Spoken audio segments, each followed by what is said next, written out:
12th Annual Myrtle Beach International Film Festival kicked off this year with a screening of My Sweet Misery, written, directed, edited by Matthew Jordan, who is a Myrtle Beach native. Yes. Thank you for joining us. Where did you come up with the idea for My Sweet Misery? Well, obviously it was influenced by me growing up in a coastal community. I set it in a fictional southern coastal town, sort of like the Myrtle Beach of my youth, before Myrtle Beach became what it is today. But and that it sort of inspired the setting, I guess. And there were some elements in the lead character that came from my life, and there was elements that came from the lives of other people I'd known through the years, and then of course a lot of it just most of it pure fiction that I made up. So, but the kernel of it was some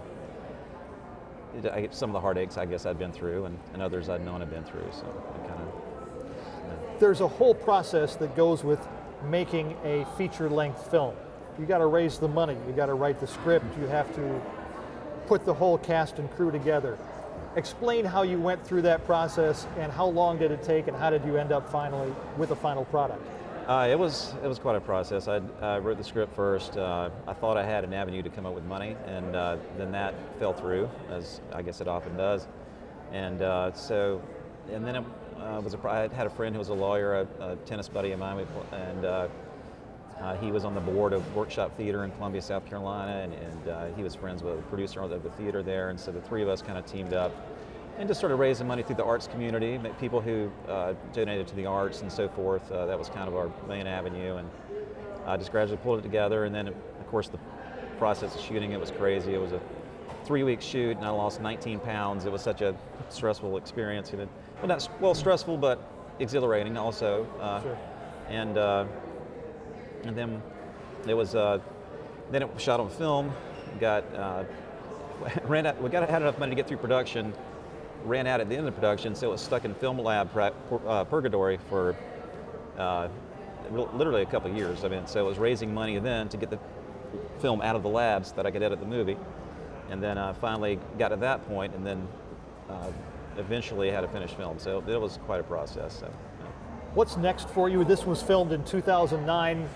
Where have you gone from there, and what's next for you in terms of your art career? Well, I mean, I used to be sort of a hermit, and then I reconnected with my old high school sweetheart, and she's got 3 kids, and we're going to get married. And so I for the last few years, I've been sort of in a step parenting role, even though we aren't married yet, and so that I kind of got off track a little bit with the filmmaking. But I'm writing a script now, and it's coming together, and I've got some parts I've written for some of the people that were involved in My Sweet Misery, and I'd like to keep some of the old gang together, and hopefully get that made in the next year or two. And I got another script actually I've been working on to follow that one as well, so hopefully get back to it real soon here. Does it get better? Does it get easier the second time around? Now that you've gone through this process, you have a little bit more knowledge of what to expect? Yeah, I think I've learned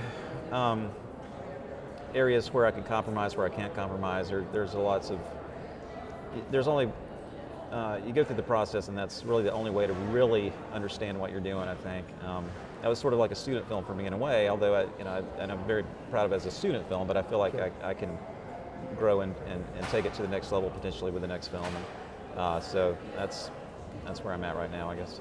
What are your hopes and dreams and aspirations as far as the film career is concerned? Well, I'd like to get another 3 films made in the next 10 years if I can. That's sort of just a numbers goal, but I hope to get the next one done within the next 2 years, and then we'll just see where it goes from there. Matthew Jordan, thank you very much. Appreciate it. Thank you very much. Good luck to you. Thank you. Thank you.